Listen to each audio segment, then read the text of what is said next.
What's going on, everyone? It's later at night on April 20th. Let's talk about hockey. I had to share and do a video after I saw what just happened. Let me explain. So it was great weather in the DC metro area today. It was actually really nice weather outside. Great for roller hockey. So I went and played some roller hockey with my son, where he's getting better, and hopefully I'm getting better. Just because you're getting older doesn't mean you can't also get better at something. So we were talking about trick shots in this video today, and I mentioned playing Dallas. I'm muting the audio a little bit, but I mentioned playing Dallas as a pick today as I was doing a Michigan. I did do this on my first try. I'm going to brag right here. Hold on a second. I couldn't pick up the puck because I'm a loser, but here I decided to show what a roller hockey version of the Michigan is, because you can pick up the puck a little differently when you're on rollerblades and on ice court. I think this is called. You can just kind of lift it up, whatever. All right, so I've seen people do that in national roller hockey tournaments before in big games. It's a real easy way to score when the goalie's down, and you can do that fast. So I did a video about trick shots, and while I was there, I was saying, hey, let's play Dallas. Let's play Dallas because Ottinger's going. That's not Ottinger right there. That's Wedgwood. I said, let's take Dallas because here's what the algorithm says when Ottinger's in net. It says that there's a really close game, but Ottinger probably wins something in overtime or something because he's a better goaltender than an aging Mike Smith, as much as I hate to say it. Well, Ottinger's not playing.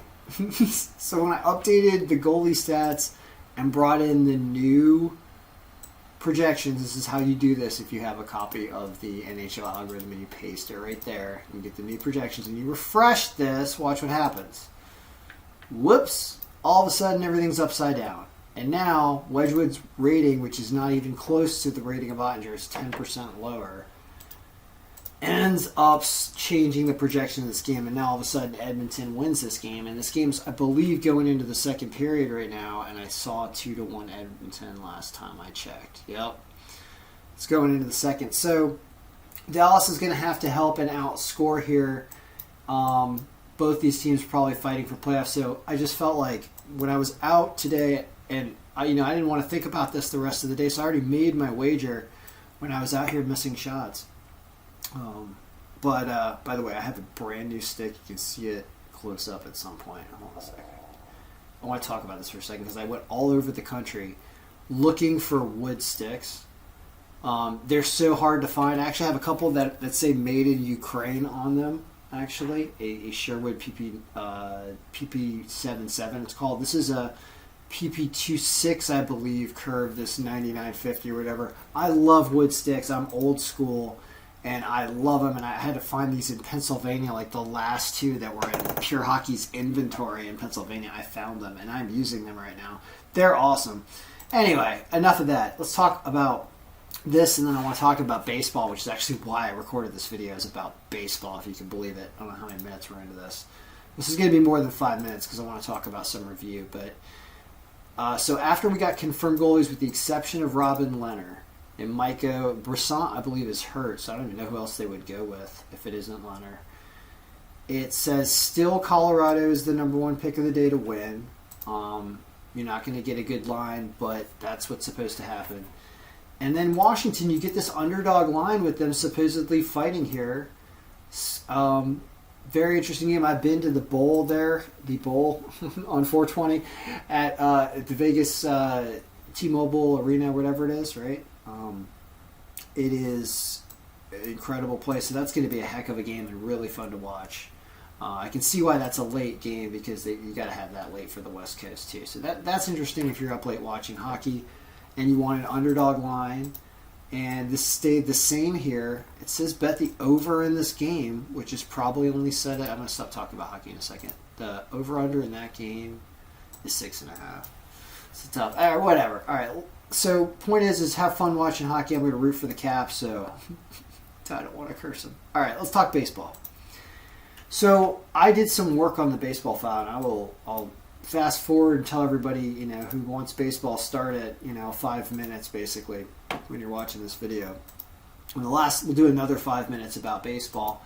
So I did a ton of work, and I haven't really discussed it yet because I wanted to test it out, but whatever. Let's discuss it while we are testing it out, which is I wrote a big formula here in the projected score column. I did something completely different here starting yesterday after I sent the version out to everyone. So I was messing with it through yesterday's games.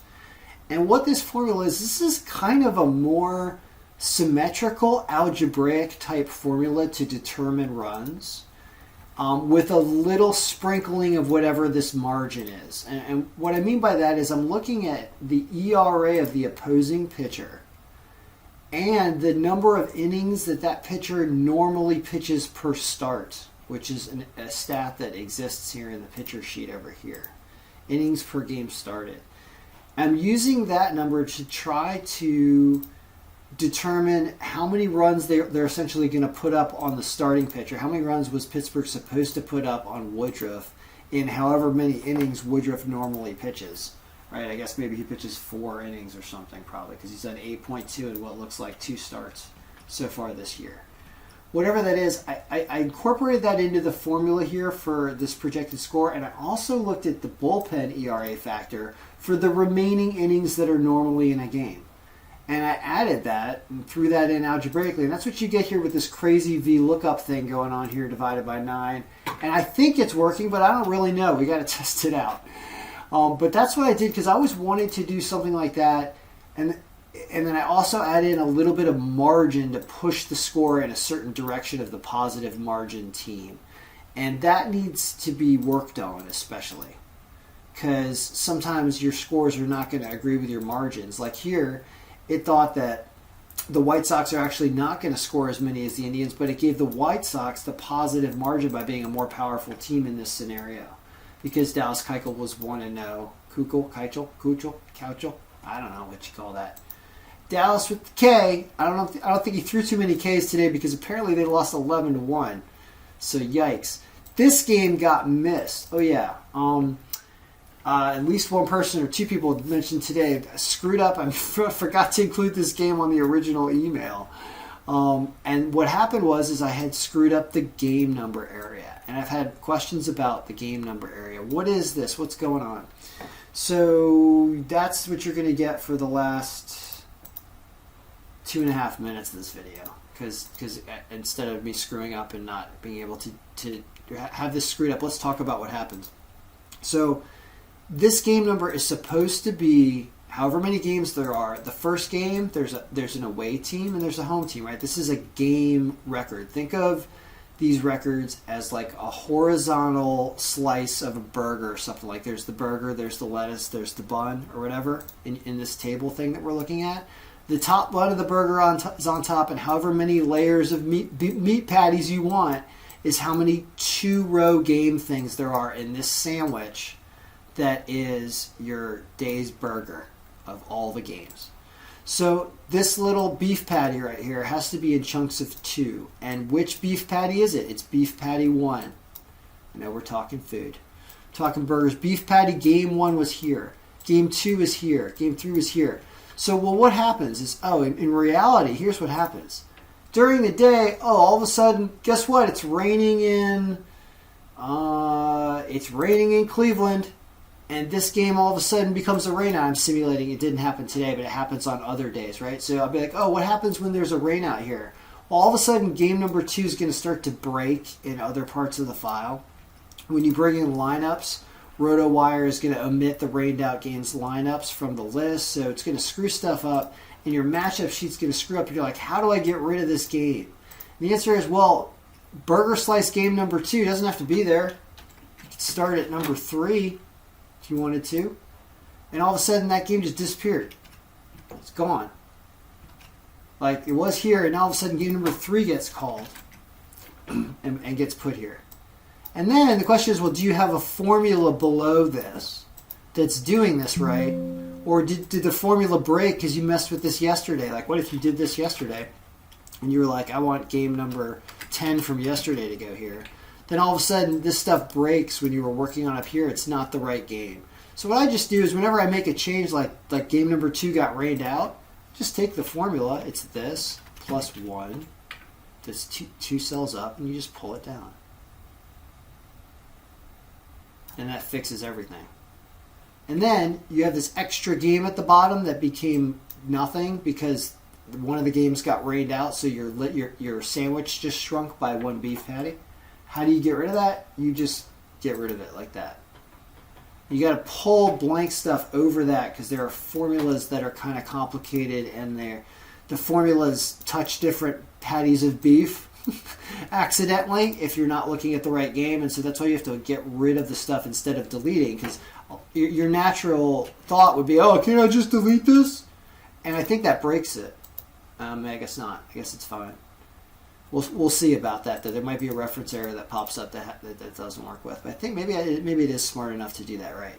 Point is that's how you get rid of games and what this game number column is all about. So when you ask me how do you reset the file and get this thing right, it's about getting this number of beef patties correct. And when you create new games, you have to create them in twos. You can't create them in ones like that.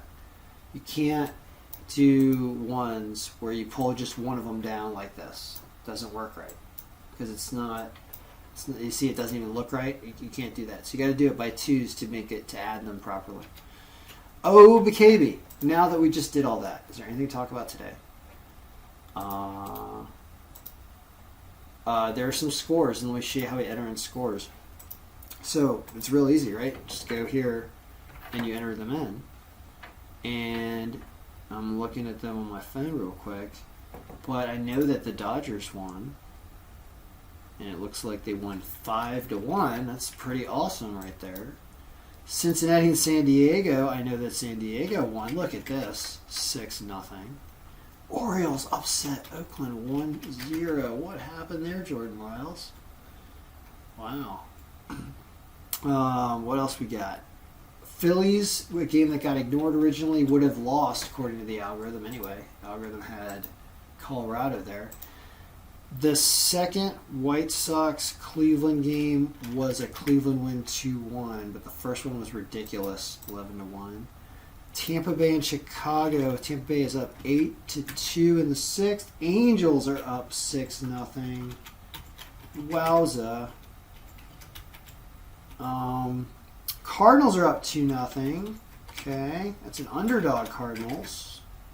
In the ninth as well. Maybe has one on. Yankees are up 5-3. So this is starting to look really, really interesting, isn't it? Look at this. Toronto and Boston. I think Boston was losing by a lot, and they still are. Arizona's crushing the Nats also. 11-1. So there's a lot of wrong in here. But there's also a lot of right in here. 6-1 is not a right. Except the fact that Toronto puts up the runs, but Boston doesn't. San Francisco, I believe, is still beating the Mets handily. 5-1. Minnesota, what about Minnesota? Twinkies are losing to Kansas City, and Texas and Seattle hasn't started yet.